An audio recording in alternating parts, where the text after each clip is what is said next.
सत्साय बंदी छोड़ सदगुरु रामपाल जी महाराज की जय हो। सभी भाई बहनों से निवेदन है कि मेरी एक शंका है, ये दूध और गुड़ इन दोनों के मिला के खाने से क्या होता है? गुरुजी ने सत्संग में मना किया है। सत्साय जय हो बंदी छोड़ की। बंदी छोड़ सतगुरु रामपाल जी महाराज जी की जय हो। परमात्मा की सभी प्यारी आत्माओं को मुझ पवन दास का सत्साई। सत्साई भगत जी, आपने जो ये सवाल किया है कि भाई परम पूज्य सतगुरु रामपाल जी महाराज जी अपने सत्संगों में गुड़ और दूध दोनों एक साथ खाने से क्यों मना करते हैं, इससे क्या होता है। और बहुत सारे भगत भाई जवाब भी दे रहे हैं कि भाई गुरुजी ने मना किया है, दूध और गुड़ नहीं खाना चाहिए, इससे कई प्रकार की शारीरिक बीमारियां भी बढ़ती हैं। लेकिन इससे आगे वो नहीं बता पाते हैं। कोई बात नहीं, शंका समाधान प्रोग्राम परमेश्वर ने इसीलिए रखवाया है। पुण्यात्माओं, होता क्या है, आप अगर गूगल पे भी जाके सर्च करेंगे कि भाई गुड़ और दूध खाने से क्या नुकसान है, क्या फायदे हैं, तो आपको हजारों की संख्या में फायदे तो मिल जाएंगे, लेकिन नुकसान आपको एक भी नहीं मिलेगा। क्योंकि जो परमेश्वर का सर्च इंजन है, उसके आगे जो गूगल है वो ऊंट के मुंह में जीरे के बराबर भी नहीं है। तो हम ये सोचें कि हर चीज का जवाब हमें गूगल से मिल जाएगा, बिल्कुल नामुमकिन है, क्योंकि ये अध्यात्म है। तो देखिए, परमपिता परमेश्वर जी ने भी काफी बार सत्संगों में इस बात का जिक्र किया है कि बच्चों, आपने दूध और गुड़ को एक साथ प्रयोग नहीं करना है, इससे कई प्रकार की शारीरिक बीमारियां उत्पन्न होती हैं। अब यहाँ पे सोचने वाली बात यह है कि परमात्मा ने ना तो उन बीमारियों का कभी नाम बताया, ना ही वो बीमारियां आपको कभी भी गूगल पे मिलेंगी, ना आपको यूट्यूब पे मिलेंगी। तो इसका रीजन क्या है? परमात्मा खाली इतना कह के क्यों छोड़ देते हैं? पुण्यात्माओं, जब ठीक का समय आता है तभी परमात्मा हर चीज की सही और सटीक जानकारी अपने बच्चों तक पहुंचवाते हैं। वरना बहुत सारे भगत भाई बहन उन्हीं चीजों का प्रयोग करके और एक तरीके से सतगुरु के वचन की अवहेलना के भी दोषी बन जाते हैं और अनजाने में बहुत बड़ी मुसीबत भी मोल ले लेते हैं। इसका रीजन जो है मेन, दूध और गुड़ को एक साथ ना खाने का, वो परमेश्वर का एक संकेत है। और संकेत इसमें परम पूज्य सतगुरु रामपाल जी महाराज जी का ये है कि भाई हम जो यहाँ पे फंसे हुए हैं ना इस काल भगवान के लोक में, और काल भगवान ने 3 महापुरुषों को जिम्मेदारी दे रखी है, ब्रह्मा विष्णु महेश जी को, और तीनों के पास में एक एक गुण है। ब्रह्मा जी के पास रजोगुण है, शंकर जी के पास तमोगुण है, और विष्णु जी के पास में सतोगुण है। इन तीनों गुणों में से भी यदि जीव को सबसे ज्यादा भक्ति मार्ग में कोई बाधा उत्पन्न करता है, या यूं कह लीजिए कि परमपिता परमेश्वर कबीर साहिब जी के सत भक्ति मार्ग में यदि रजगुण, तमोगुण, सतोगुण, इन तीनों में से यदि कोई ज्यादा जीव को प्रभावित करता है तो वो है रजोगुण, ब्रह्मा जी का रजोगुण। अब रजोगुण में काफी चीजें आती हैं, संपत्ति वगैरह जमा करना, माया वगैरह इकट्ठी करना, गाड़ी घोड़े आदि में रुचि, आसक्ति, ये सब जो है ये रजोगुण में आते हैं। और एक जो रजोगुण हम जानते हैं कि वे रजोगुण का जो मतलब होता है वो होता है काम वासना।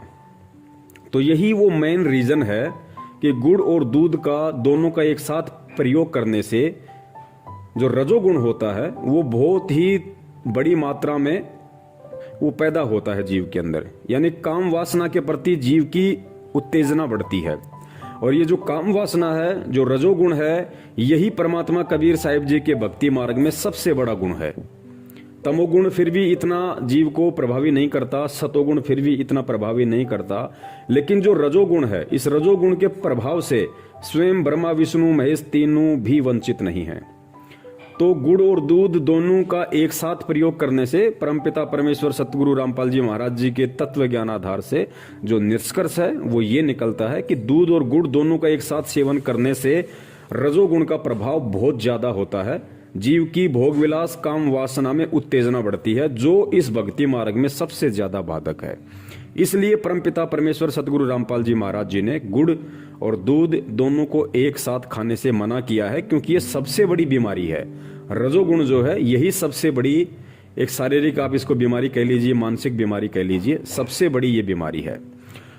परमात्मा ने खुल के इसलिए नहीं बताया कि आप देख रहे होंगे कि आज संगत में कितने भगत हैं जो ज्ञान को आधार बना के जुड़ते हैं, कितने लोग देखा देखी में जुड़ रहे हैं। तो अगर परमेश्वर इन बातों का पहले जिक्र कर दें कि भाई गुड़ और दूध खाने से रजोगुण बहुत ज्यादा बढ़ता है, सेक्स के प्रति बहुत ज्यादा जीव की कामना होती है, इच्छा होती है, तो आजकल तो बहुत सारी दुनिया ऐसी है वो तो सेक्स बढ़ाने के लिए पता नहीं मेडिकल से कैसे कैसे टेबलेट खाते हैं, दवाइयाँ खाते हैं कि हमारी सेक्स पावर बढ़े, हमारी काम वासना बढ़े।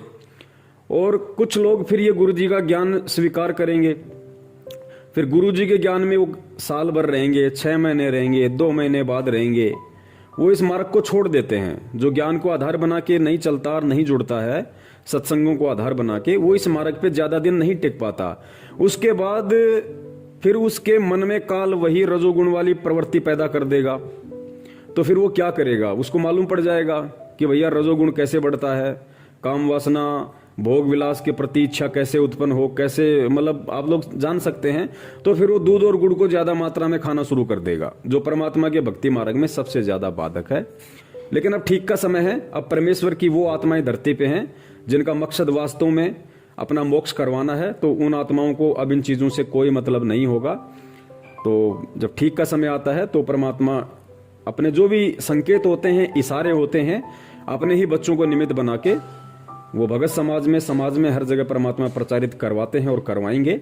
तो यही वो मुख्य कारण है गुड़ और दूध को एक साथ ना खाने का। सतगुरुदेव जी के सत्संगों का जो निष्कर्ष है, इन दोनों को एक साथ खाने से जीव में रजोगुण की मात्रा ज्यादा उत्पन्न होती है, जो इस भक्ति मार्ग में सबसे ज्यादा बाधक है। सत साहिब जय हो बंदी छोड़ के। तन मन शीस ईस अपने पे, तन मन शीस ईस अपने पे, पहले में चोट चढ़ावे जब कोई राम भक्त गत पावे हो जी, जब कोई राम भक्त गत पावे हो जी।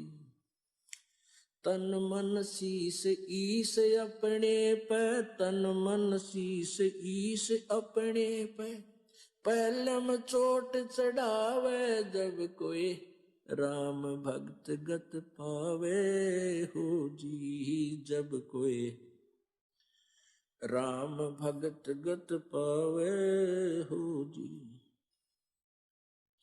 भाई सतगुरु तिलक अजप्पा माला, युक्त जटा रखवावे, सतगुरु तिलक अजप्पा माला, युक्त जटा रखवावे।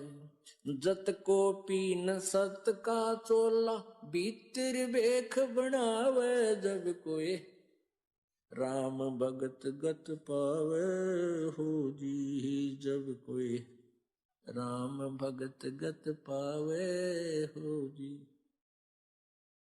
भाई लोक लाज मर्याद जगत की, तृण ज्यों तोड़े बगावे, लोक लाज मर्यादा।